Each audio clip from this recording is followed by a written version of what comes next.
अगर हजरत यूनुस अलैहिस्सलाम मछली के पेट में चले जाते हैं तो वो परवरदिगार ही तो है कि जो मछली के पेट में हजरत यूनुस को खत्म नहीं होने देता है।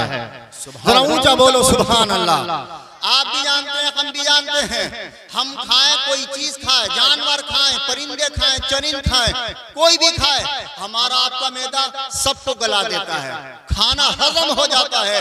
मगर हजरत यूनुस मछली के पेट में रहे, अंदर रहे। रिवायतों में आता है 1 दिन रहे, एक रिवायत में आया 2 दिन रहे, एक रिवायत में आया 3 दिन रहे, एक रिवायत में आया 7 दिन रहे, और एक रिवायत में आया हजरत यूनुस मछली के पेट में मुकम्मल 40 दिन तक रहे। 40 दिन तक पेट में रहे, मगर मछली ने उनका कोई भी बाल बेका नहीं किया। मछली ने आपकी हड्डियों को नहीं गलाया, आपके गोश्त को नहीं गलाया, आपके आज़ा को नहीं गलाया, आपको नुकसान नहीं पहुंचाया, आपको तकलीफ नहीं पहुंचाई। मछली के पेट में है मगर कोई तकलीफ नहीं, मछली के पेट में है मगर हजम नहीं कर रही है। ईमानदारी से बताओ, मछली के पेट में हजरत यूनुस को जिंदगी देने वाला कोई और नहीं, मेरा परवरदिगार है, मेरा अल्लाह है। हमारा ईमानदारी से कहो, जो मछली के पेट में हजरत यूनुस को खत्म नहीं होने देता, हमें अपने परवरदिगार से यकीन है कि वो अपने कुर्ब वाले बंदों को कभी खत्म नहीं होने देगा। इसलिए कोई शायर कहता है, ज़मीन मैली नहीं होती, ज़मन मैला नहीं होता, ज़मीन मैली नहीं होती, ज़मन मैला नहीं होता, अरे मोहम्मद के गुलामों का कफन मैला नहीं। सुभान अल्लाह, सुभान अल्लाह, नारे तकबीर, नारे रिसालत, जिंदाबाद जिंदाबाद। माशाअल्लाह, स्टेज पर देख रहे हैं आप मुतहर्रिक व फ़आल और अहले सुन्नत के लिए एक सरमाया हयात, अहले सुन्नत के लिए एक अनमोल हीला और तोहफा हजरत कारी यास मोहम्मद साहब क़िबला अपनी पूरी टीम के साथ तशरीफ फरमा है। अल्लाह ताला से दुआ करता हूँ परवरदिगार इनकी उम्र में खूब खूब बरकतें अता फरमाए। अल्लाह ताला इनसे दीन का ज़्यादा से ज़्यादा काम ले। आप जरा गौर फरमाइएगा, अल्लाह ताला और आइए करीब हुइएगा। हजरात, हम पानी में छोटा सा कंकर डालें, छोटा सा कंकर, मगर पानी कंकर को नीचे डुबो देता है, मगर कुएं में हजरत यूसुफ चले जाए तो डुबोता नहीं है पानी डूबोता नहीं है, इसलिए कि पानी के अंदर डूबने की ताकत देने वाला कोई और नहीं, मेरा परवरदिगार है, मेरा अल्लाह है। और आइए करीब कीजिएगा। असहाब कहफ को आपने सुना है, आप अपने गार में चले गए, खो में चले गए, 300 साल तक खो के अंदर रहे, लेकिन 300 साल के बाद फिर बेदार हुए। ईमानदारी से बताओ, इतनी लंबी जिंदगी और इतनी लंबी नींद देने वाला कोई और नहीं, परवरदिगार आलम है। वरना हड्डियां गल जाती हैं, कब्र के अंदर आधा खत्म हो जाते हैं, मगर मिट्टी पे लेटे हैं, मिट्टी पे लेटे हैं। आलम ये है मिट्टी पे लेटने के बाद कि मिट्टी ने आपको जरा पर भी नुकसान नहीं पहुंचाया है। ईमानदारी से बताओ कि जो परवरदिगार आलम जमीन पर लेटने के बाद खत्म नहीं होने देता, वो कभी अपने महबूब बंदों को खत्म नहीं होने देगा। आइए और करीब हुइएगा। हजरात जरा गौर कीजिएगा, 14वां पारा है। मेरा परवरदिगार इरशाद फरमाता है, व इन्ना लकुम फिल अनामी लइब्रा, ऐ इंसानों तुम्हारे लिए जानवरों में नसीहत है, तुम्हारे लिए जानवरों में नसीहत है। आप तवज्जो मेरी तरफ रखें, तुम्हारे लिए जानवरों में नसीहत है। आप जरा गौर कीजिएगा, जानवरों में नसीहत है। क्या नसीहत है भाई जानवर में? फरमाया, नुस्कीकुम मिम्मा फी बुतूनिही मिन बैनि फरसिन व दमिन लबनन खालिसा, कि हम जानवरों के गोबर और जानवरों के खून के दरमियान से तुम्हें प्योर दूध अता फरमाते हैं, प्योर दूध अता फरमाते हैं। जानवरों के गोबर और जानवरों के खून के दरमियान से दूध अता फरमाते हैं। आप जरा गौर फरमाना मेरी बात पर। दूध कैसे बनता, कहां से बनता है? दूध हजरात गोबर और खून के दरमियान से निकलता है। ये कोई इंजीनियर नहीं कहता, ये कोई साइंटिस्ट नहीं कहता, ये कोई पढ़ा लिखा नहीं कहता, ये कोई मौलाना नहीं कहते, ये मुफक्किर साहब नहीं कहते, हजरात ये मुहद्दिस नहीं कह रहे हैं, हजरात ये मुफ्ती साहब नहीं कह रहे हैं। ये वो खुदा फरमाता है कि जिसके कलाम में जर्रा बराबर भी शक का शायबा नहीं हो सकता है। आप जरा गौर फरमाइएगा। हम आप हजरात जिहाद कराने वाले लोग क्या कहते हैं, मैंने अपनी भैंस को खल खिलाया, इसने दूध ज्यादा दिया, मैंने अपनी भैंस को चरी खिलाया, इसने दूध ज्यादा दिया, मैंने अपने जानवर को हजरात वहाँ रातब खिलाया, इसने दूध ज्यादा दिया। हमने एक चाचा जान से कहा था, चाचा जान अगर बरसिंग में, अगर चरी में, अगर रातब में, बीटे बिस्कुटों में, अगर खल में अगर दूध मौजूद है तो फिर कटरे को खिला दो ना, देखते कितना दूध देता है। जरा बैल को खिला करके तो देखो, देखे कितना दूध देता है। हंसने लगे चाचा जान और कहने लगे, मौलाना ऐसी बातें क्यों कर रहे हो? हमने कहा खल तुमने खिलाया, या तुम जानवर को खिलाओ खल। हजरात मगर आप देखेंगे कटरा दूध नहीं देता, बैल दूध नहीं देता, मगर क्या वजह है कि हजरात भैंस को ये खिलाया जाए तो दूध देती है। हम कहने की इजाजत तो मेरे मुसलमान भाइयों, दूध न खल में है, न चरी में है, न बरसिन में है, दूध तो मेरे खुदा के करम से निकलता है, मेरे अल्लाह के रहम से निकलता है, मेरे परवरदिगार की मर्जी से निकलता है। आप जरा गौर कीजिएगा, कहां से निकला खून, कहां से निकला दूध? गोबर के दरमियान से और खून के दरमियान से दूध निकल रहा है। मगर आप बताओ, अगर हम किसी चीज को किसी चीज के दरमियान से निकालें, हम किसी चीज को दूसरी चीज से अलग करें तो हजरात उसका थोड़ा बहुत जायका महसूस होता है, उसका रंग भी आता है, उसका कलर भी आता है और उसका जायका भी आता है, उसकी खुशबू या बदबू भी आती है। मगर परवरदिगार तू कितना बड़ा कदीर है, तू कितनी बड़ी ताकत वाला है, तू कितनी बड़ी कुव्वत वाला है कि गोबर से दूध निकले, खून के दरमियान से दूध निकले, मगर दूध के अंदर ना तो गोबर की तरह बदबू है, ना दूध के अंदर खून की तरह लालपन है, बल्कि सफेद है कि जो देखे वो दूध की तरफ माइल हो जाए। और इतना खूबसूरत दूध होता है कि जो पिए, हजरत उठता है दूध तो पिए। खुद कुरान फरमाता साइगन लिशारिबीन, ये पीने वालों के लिए आसानी से हलक से नीचे उतर जाता है, पेप्सी की तरह हलक को चीरता नहीं है, पेप्सी की तरह हजरत मोहतरम हलक में खराश पैदा नहीं करता है। मैं कहना चाहूंगा, अरे जो परवरदिगार आलम, परवरदिगार आलम जो अल्लाह ताला गोबर और खून के दरमियान से दूध निकालने की ताकत और कुव्वत रखता है, तो अब मुझे कहने की इजाजत हो, वही परवरदिगार तो कब्रों से मुर्दे भी निकाल सकता है, वही अल्लाह तो कब्रों से मुर्दे जिंदा फरमा सकता है। इसलिए कि दूध मौजूद नहीं था मगर दूध निकाला। आप जरा गौर फरमाइएगा, अरे जो परवरदिगार गोबर और खून के दरमियान से दूध निकाल सकता है, वही अल्लाह तो फरमाता है क़यामत होना है, इंसानियत का हिसाब होना है, अमाल का हिसाब और किताब देना है। हम आप किसी शक की गुंजाइश नहीं, जो परवरदिगार आलम गोबर और खून से दूध दे सकता है, वही परवरदिगार आलम कब्र से मुर्दे भी जिंदा फरमा सकता है, कब्र से जिंदा मुर्दे कर सकता है। सुभान अल्लाह, सुभान अल्लाह। नारे तकबीर, नारे रिसालत, जश्ने दस्तार बंदी, सर जमीन सैद नगली, जिंदाबाद जिंदाबाद। सुभान अल्लाह, सुभान अल्लाह।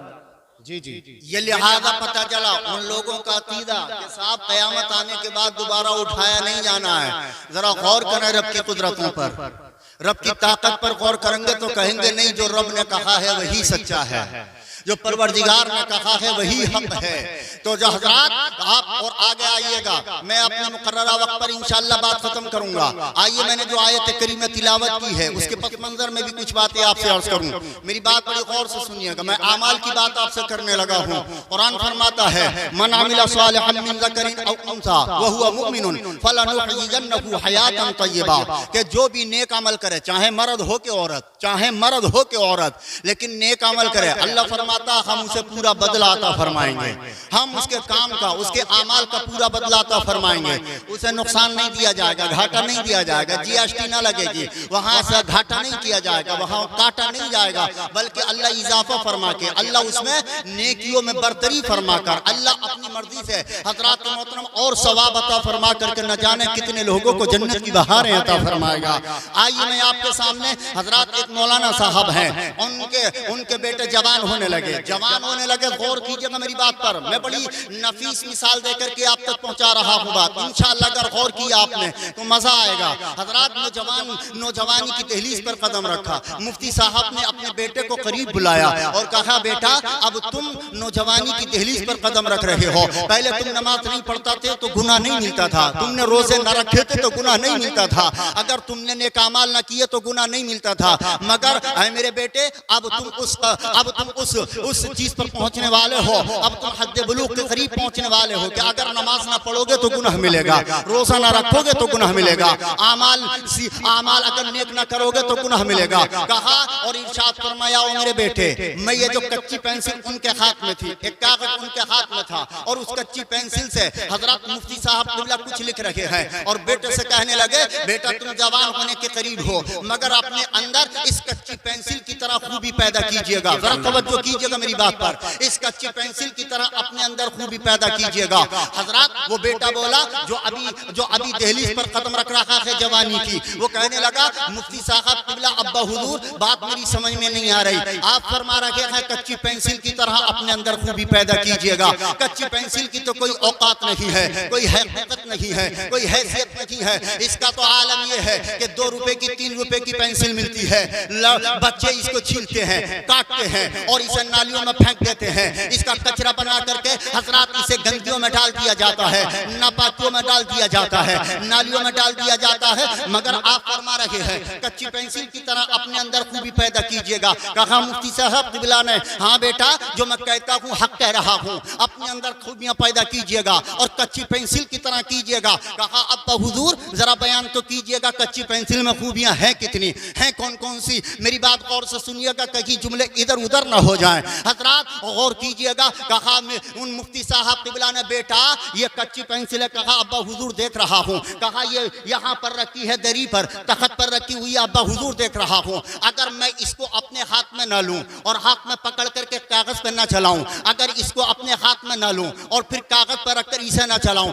तो ये कच्ची पेंसिल खुद ब खुद नहीं चल सकती है, बल्कि मैं हाथ में पकड़ूंगा, कागज पर रखूंगा और अपने हाथ की ताकत से उसे पेंसिल को चलाऊंगा, तब वो चलेगी। जरा गौर कीजिएगा। कहा बेटा तुम भी अपने अंदर इसी तरह खूबी पैदा करो। कहा क्या कहना चाहते हैं? कहा अगर तुम मकान बना लो, दुकान बना लो, अगर तुम बिल्डिंग बना लो, कारें खरीद लो, अगर तुम ऊंचे बन जाओ तो सीना तान करके मत चलना, बल्कि ये समझना कि जब 2 रुपए की कच्ची पेंसिल खुद ब खुद नहीं चल सकती तो 70 किलो का खुद ब खुद नहीं चल सकता है।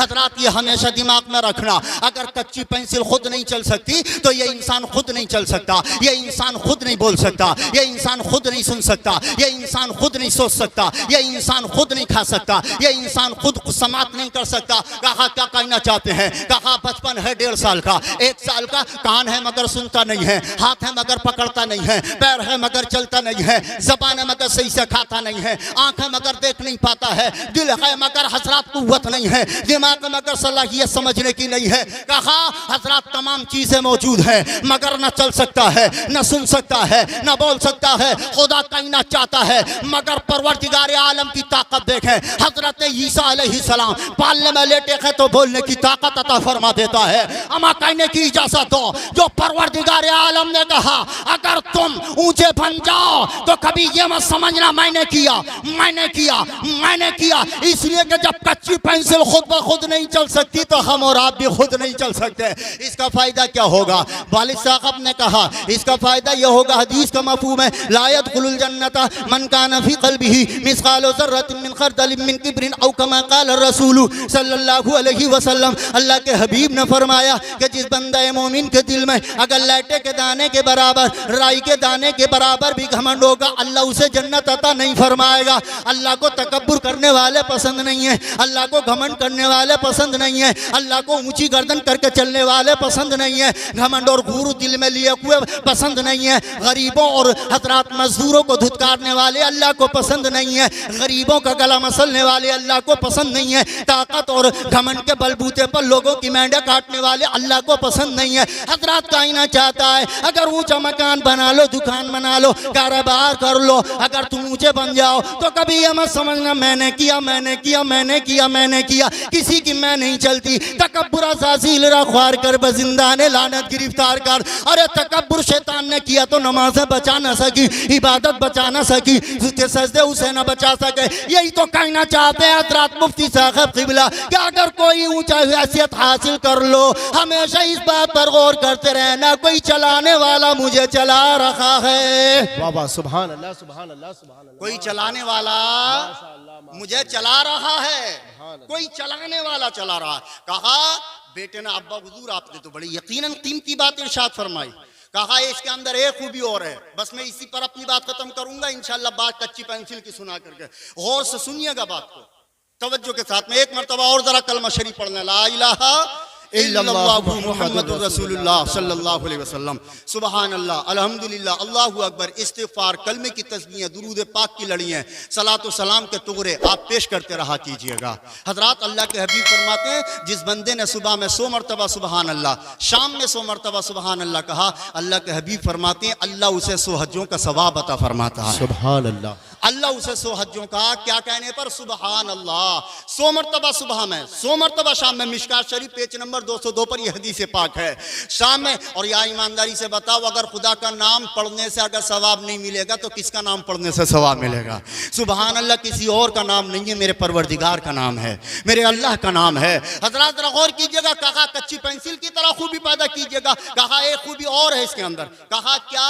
बोले जब इसकी नोक खत्म हो जाती है, जो अंदर का शीशा है वो खत्म हो जाता है, तो कटर के जरिए, शोफनर के जरिए इसे छीला जाता है, छीला जाता है। इसने कहा अगर इसको छीला ना गया, अगर इसको छीला ना गया तो ये लिखने के काबिल ना रहेगी, कुछ तहरीर करने के काबिल ना रहेगी। इरशाद फरमाया बेटा मुसलमानों पर परेशानियां आती हैं ताकि इनकलाब के काबिल बन जाए, ताकि इनकलाब के काबिल बन जाए, ताकि कुछ करने के काबिल बन जाए। ये इंसान के अंदर फितरत है कि जब तक छीला नहीं जाता तब तक खुदा को याद नहीं करता, जब तक वो दुख में नहीं आता खुदा को याद नहीं करता। इसलिए तो कहा जाता है ये परेशानियां, ये दुख भी खुदा की नेमतें हैं। इसलिए कि बंदा अगर परेशानी में अल्लाह का शुक्र अदा करके अपने दिल को मना लेता है तो अल्लाह ताला बीमारियों में भी सवाब अता फरमा देता है, अल्लाह बीमारियों में भी सवाब अजर अता फरमाता है। इसीलिए जिस तरह कटर के जरिए पेंसिल को छीला जाता तब लिखने के काबिल होती है, ऐसे ही मुसलमानों को छीला जाता है तब इनकलाब के काबिल होते हैं।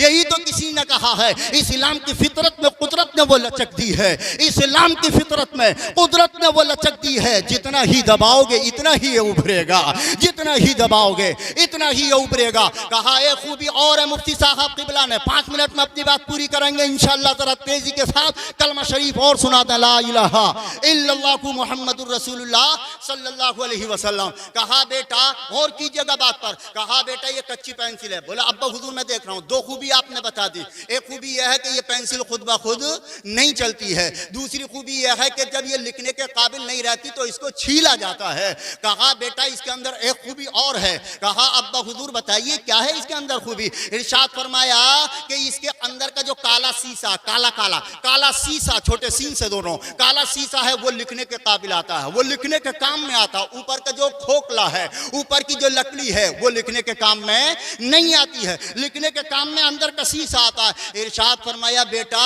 अंदर का काम में होता, बाहर का काम में नहीं होता है। कहा क्या मतलब? बोले हदीस पाक का मतलब है इन्नल्लाह ला यंजुरु इला सुवरिकुम वलाकिन यंजुरु इला आमालिकुम व नियातिकुम औ कमा क़ाल रसूल सल्लल्लाहु अलैहि वसल्लम। अल्लाह तुम्हारी सूरत नहीं देखता, अल्लाह तुम्हारी नियतों को देखता है। अल्लाह तुम्हारी शक्ल नहीं देखता। हजरत ये नहीं देखता अल्लाह के साम मोटा है, ताजा है, खूबसूरत है, लंबा तलंगा है, कैसा है, कौन सी बिरादरी का, ये नहीं देखता अल्लाह। अल्लाह देखता है नियतों को, खुलूस कैसा लेकर के आया है, लिल्लाहियत कैसे लेकर के आया है, ये इखलास कैसा लेकर के आया है। अगर पतला दुबला है, इखलास अच्छा है, इसलिए तो मेरा रब कुरान में फरमाता है इन्ना अकरमकुम इंदल्लाहि अतकाकुम। यहाँ हजरत मालदारी नहीं देखी जाती, यहाँ दौलत नहीं देखी जाती, यहाँ गिना नहीं देखी जाती, यहाँ परवरदिगार आलम की बारगाह में दौलत नहीं देखी जाती है, अल्लाह की बारगाह में खुदा का तकवा देखा जाता है, खुदा का खौफ देखा जाता है, अल्लाह का डर देखा जाता है। जो जितना डरने वाला होता है अल्लाह को उतना ही वो प्यारा होता है। सुभान अल्लाह, अल्लाह को वो इतना ही प्यारा होता है। कहा बेटा एक खूबी इसके अंदर ये है कि लिखने के काम में अंदर का आता है, बाहर का लिखने के काम में नहीं आता। इरशाद फरमाया बोले बेटा जब भी सजाओ तो अंदर को सजाओ, अंदर को सजाओ। जो ये क्रीम लगाकर, ये पाउडर लगाकर, ये हजरात महंगी महंगी क्रीम लगा करके चेहरे को मत खूबसूरत बनाओ, कि अगर खूबसूरत बनाना तो दिल को खूबसूरत बनाओ, दिल को अच्छा बनाओ। जिस दिन दिल अच्छा होगा सूरत अच्छी होगी, दिल अच्छा होगा हाथ अच्छा होगा, दिल अच्छा होगा पैर अच्छा होगा, दिल अच्छा होगा जिस्म अच्छा होगा। इसलिए कि जिस्म के बादशाह का नाम दिल है, और जिस दिन बादशाह अच्छा हो जाता है पूरा जिस्म ही तो अच्छा हो जाता है। इसलिए कहा था बाहर का मत देखो इतना। यही वजह है सहाबा फटे हुए कपड़े थे मगर मुस्तफ़ा की क़यादत में ऐसे जाते थे, खुदा की कसम उन्हें तूफान न रोक सके, उन्हें चट्टानें न रोक सकी, उन्हें जमाने की मुसीबतें न रोक सकी। हजरात बेहोशी खा करके जमीन पर गिर जाते, मगर जब होश आता तो कुछ और नहीं, मुस्तफ़ा उनकी जबान पर होता था। इसलिए कहा है अल्लाह ताला सूरत नहीं देखता, अल्लाह तो नियतों को देखता है। कहा एक अंत के अंदर ये खूबी है कि साहब अंदर का लिखने के काम में आता। दो खूबी और बता करके बात खत्म करूंगा, गौर से सुनिएगा बात को। माशाल्लाह आप सुन भी बहुत गौर से रहे हैं। एक मर्तबा तड़प के कहिए सुबहान अल्लाह, और मचल के बोलिए या रसूल अल्लाह। कहा इसके अंदर एक खूबी और है बेटा। बोले क्या है खूबी अब्बा हुजूर? बोले जब पेंसिल से हम लिख देते हैं, बोले लिख देते हैं अब्बा हुजूर, मगर कभी कभी ऐसा होता है कि लिखने में गलती हो जाती है, हम गलत लिख देते हैं। बोले अब्बा हुजूर ऐसा हो जाता है। तो बोले ये पेंसिल हमें सबक देती है, दर्स देती है। बोले क्या सबक देती है? बोले रेजर के जरिए, रबड़ के जरिए से उस गलती को मिटा लिया जाता है, उस गलती को खत्म किया जाता है और फिर उसकी जगह सही लिखा जाता है। बोले क्या मतलब? बोले पेंसिल हमें मिसाल देना चाहती है, गलती कर लो तो अड़ मत जाना, गलती कर लो तो जिद मत कर जाना। जो गलती करके जिद करता है उसको शैतान कहा जाता है, जो गलती करके अड़ जाता है उसे शैतान कहा जाता है, और जो गलती करके हजरात अपनी माफी मांग लेता है उसी को तो अल्लाह का मुकर्रब बंदा कहा जाता है। हजरात गलती करके खताए इज्तिहादी करके माफी मांगना हजरत आदम की सुन्नत है, बुजुर्गान दीन की सुन्नत है, गौस व अख्ताब की सुन्नत है, सहाबा की सुन्नत है। अरे जो गलती पर अड़ जाए वो शैतान बन जाता है, और जो गलती करके मिटा ले वही तो परवरदिगार का मखलूक अच्छा बंदा बन जाता है। सुभान अल्लाह, सुभान अल्लाह। गौर कीजिएगा, इंशाअल्लाह मैं बहुत तेजी के साथ अपनी बात खत्म कर रहा हूँ। जरा हमारा अंदर मामला क्या है, शादी ब्याह का मौका आता है, शादी हो गई और शादी होने के बाद में साहब मनाने के लिए गए महल्ले के। बोले मना के आओ इनको, मना के आओ। नहीं मानता, बोले मैं नहीं मानूंगा, फला वक्त ऐसे कहा था, फला वक्त ऐसे कहा था, फला वक्त ऐसे कहा था, मैं नहीं मानूंगा। अड़ जाता बंदा, शादी करीब में है नहीं मानता, अड़ जाता बंदा। बुजुर्गों को भेजा, सुबह से यही काम होता है, यार बारात आने वाली है, आज सुबह से मना करके आओ। वो बहनोई है मेरा, वो मेरा फूफा है, वो मेरा फला रिश्तेदार है, वो मेरा फला पड़ोसी है, मना करके आओ। नहीं मानता। आखिर एक वक्त वो आता है कि हमारा बुजुर्ग हजरात अपने सर की टोपी उतार करके उसके कदमों में रखने लगता है। ये आता है नंबर, कदमों में रखने लगता है। कहा अब मैंने अपने सर की इज्जत तुम्हारे कदमों में रख दी है, अब तो माफ कर दो, अब तो चलो उसके घर। हजरात मैं कहना चाहूंगा ये 5-10 रुपए की हैसियत मत देखिएगा, ये टोपी 5 या 10 रुपए की कीमत की जरूर है, मगर ये टोपी कदमों में रखने के लिए नहीं, ये टोपी मुस्तफा ने सर पर सजाने के लिए अता फरमाई है। ये टोपी मुस्तफा ने हजरात सर पर रखने के लिए अता फरमाई है। इतना नंबर नहीं आना चाहिए कि टोपी कदमों में रखनी पड़ जाए। हाँ अगर कहो कि कभी कहो गलती हो जाए तो कहो मैं तो इंतजार कर रहा था कि कब आएंगे, कब तमाम गले शिकवे मिटा करके उनकी बारगाह में जाऊंगा। अरे जो पहले चला जाता है अल्लाह सब खताओं को माफ भी तो फरमा देता है। बड़ी तेजी के साथ बात खत्म कर रहा हूँ। अरे नमाज में गलती हो जाए, खता हो जाए, वाजिब छूट जाए, वाजिब आगे हो जाए, पीछे हो जाए, यार नमाज में उसका हल मौजूद है। सजदा सहब कर लो, अल्लाह नमाज की गलती को माफ फरमा देता है। सजदा सहब कर लो, नमाज की गलती माफ हो जाती है। ईमानदारी से बताओ जब इतनी बड़ी इबादत की गलती माफ हो सकती है तो क्या हमारी आपस की गलतियां माफ नहीं हो सकती? क्या हमारी आपस की खताएं खत्म नहीं हो सकती? हजरात और सुनिएगा, इरशाद फरमाए आखिरी खूबी और आखिरी बात कह करके बात खत्म करूं। कहा बेटा गलती हो जाती है, लिख लेते हैं गलत, तो हमें पेंसिल सबक देती है, गलती हो जाए तो उसे मिटा करके सही लिख लो। और आखिरी बात बहुत तेजी और बड़ी तवज्जो के साथ दामा हजरात दिल के गोशा कहीं इधर उधर न हो जाए। कहा इसके अंदर एक खूबी और है। कहा बहुदूर क्या है इसके अंदर खूबी? कहा ये जो लिखती है, ये जो तहरीर है, ये जो इसकी लिखाई है, ये जो इसके शब्द और लफ्ज लिखे हुए हैं ये बाकी रहते हैं, ये बाकी रहते हैं। कच्ची पेंसिल खत्म हो जाती है, ये बाकी रहते हैं, बाकी रहते हैं। इसे मैं भी पढ़ता हूँ, मुफ्ती साहब भी पढ़ते हैं, इसे और लोग भी पढ़ते हैं, सब पढ़ते हैं, जमाने वाले पढ़ते हैं। हजरात लिखाई बाकी है, पेंसिल खत्म हो गई। इरशाद फरमाया आखिर में ऐ मेरे बेटे तू खत्म हो जाएगा मगर तेरे अमाल बाकी रह जाएंगे। तू खत्म हो जाएगा, तेरे अमाल बाकी रह जाएंगे। तू तो खत्म हो जाएगा, तेरे अमाल बाकी रह जाएंगे। नारे तकबीर, नारे रिसालत, मुफ्ती शकील अहमद साहब क़िबला नारे तकबीर, नारे रिसालत, मुफ्ती शकील अहमद साहिब क़िबला, सर जमीन सैद नंगली, जश्न दस्तार बंदी, नारे तकबीर, नारे रिसालत।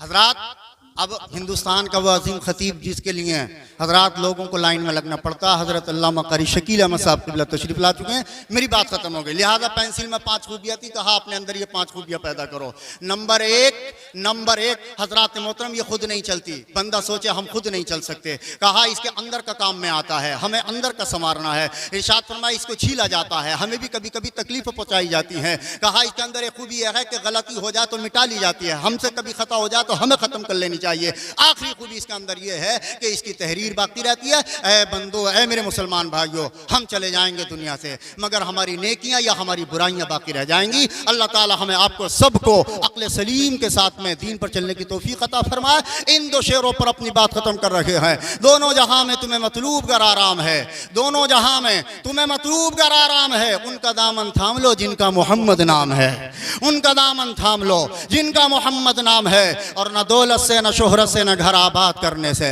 न दौलत से, न शोहरत से, न घर आबाद करने से तसल्ली दिल को मिलती है खुदा को याद करने से। अस्सलाम वालेकुम।